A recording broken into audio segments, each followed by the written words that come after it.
If you're waiting for an experience to happen so you can feel the emotion of the event, for the most part, you're living in lack or separation. We now know then if you can create coherence in your heart, that heart produces a magnetic field that literally causes you to expand your energy. Hello guys, please watch this video to the end and you will learn the formula. The formula to manifest anything in your life fast. Dr. Joe Dispenza will teach us how to do it. I know you all love Dr. Joe, so take 10 minutes and you will be grateful for the knowledge you will gain. Joe Dispenza explains all the problems we have with manifesting and how to get over them. Apply this formula and you will start noticing magic happening in your life. Before I leave you with Dr. Joe Dispenza, if you love his work and you don't want to miss my new videos, hit that subscribe button and the bell button next to it. Enjoy! And the more coherent the heart is, the more you can lay the thought of your future on that energy. And I've said many times, the emotions of anger and frustration and suffering and pain cannot hold the thought or the intention of that future, because those energies or those emotions carry a different frequency or intention. So then, when you can combine a clear intention with an elevated emotion, you are changing your energy. And the practice of doing this is the important point, because so many people ask to heal. They want to understand why they're not healing, and for the most part, they haven't learned the formula to heal. They want to create more abundance in their life, but they haven't practiced the formula to create a change or more coherent energy. And the people who begin to do this properly, something magical happens. Their brain begins to change, their gene expression begins to change, their immune system gets stronger, they start having synchronicities in their lives, and it's those synchronicities in their lives that are telling them that what they're doing inside of them is producing feedback in their outer environment to let them know that on some level those coincidences and opportunities is the quantum field or universal mind organizing events equal to their energy. And people in this work that understand that when they get angry and frustrated and impatient, they've lost their connection to their future and they're back to the energy of their past. Now, there's nothing wrong with that. We all learn these lessons as we move along. But being able to change it in those moments when you don't want to, justified or valid or not, some circumstance in your life causes you to feel and think certain ways, causes us to be more victimized by our environment. And we're teaching people then how to create better lives. Not just do the meditations and then go unconscious for the rest of their day, but to stay conscious and to stay in the energy of their future. Now, people come to this work for all kinds of reasons. Some people do want their abundance, some people want a new relationship, some people want a new career. But really what they want more than anything else is wholeness. What they want is to feel more joy, more love, more freedom, and we teach people how to do that. So not everybody in this work heals. This is a process of discovery.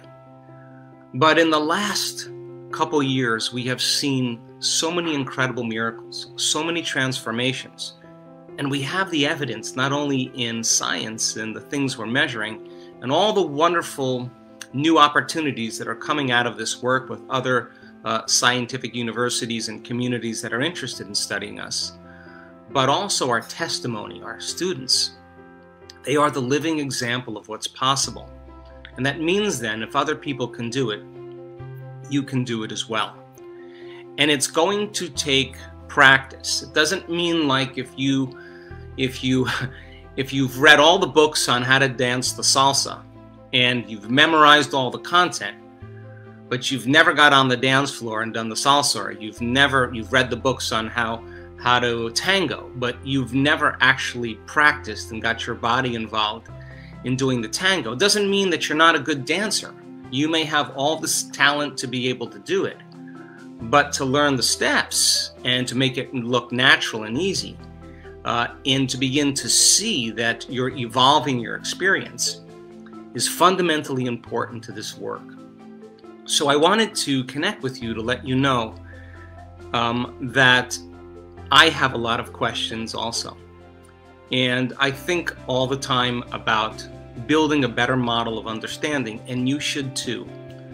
And you should investigate the answers to those questions on your own. It's so important for you to take a moment and look for the answer. Not ask the question and have someone answer it for you, although that's great in a community, because our community informs each other. Our community supports each other. Our community heals one another. We honor one another. We respect one another. We tell the truth to one another. We shine for one another so others can shine. We educate one another. These are all the important attributes that build a indivisible bond amongst the community. But the important element then, more than anything else, is seeing feedback in your life. And so people can come for all kinds of reasons to do this work, and to me, it doesn't matter. What matters the most is that you're patient with yourself. These concepts are easier to forget than to remember. So that means then that doing this work and taking the time out of your busy lives to become an experimenter, to experiment to see if I change the way I think and the way I feel, is it going to begin to produce effects in my life, and then maintain that state, that energetic state, independent of all the conditions in your environment, independent of the conditioning emotionally that keeps you in the past or the expectation of the same future, and independent of certain habits and unconscious programs. That is the process of overcoming, and being able to sustain that state every single day causes outcomes to begin to mysteriously appear in your life. And it is that mysterious appearance of those opportunities and synchronicities that transcend our limited understanding of possibility. And so, yes, not everybody heals in this work. We're learning the process. And it's not enough to just send people love in this work. Love is the wind that moves the feather in one direction. Intention is what lands the feather on the coordinate, on the person, on the circumstance, on the condition that you want to change. And it is our intention that is a function of our brain, a function of our ability to hold an intent or focus. The emotion is the fuel that moves us closer to that outcome. And so it's important for you to understand then that if not everybody heals in this work, and it's a practical application of overcoming every single day that allows you to become somebody else, then it would be about becoming. It would be about you becoming a greater version of yourself. And I've said to so many people in this work, you know when you're changing in your life when you stop talking about it. And when you stop talking about it, it means then that you're engaged in the process. You are in the river of change. So sending love to someone in a certain direction is good, but we require more. And I know many of you have not been schooled or instructed in the coherence healings, and that's okay.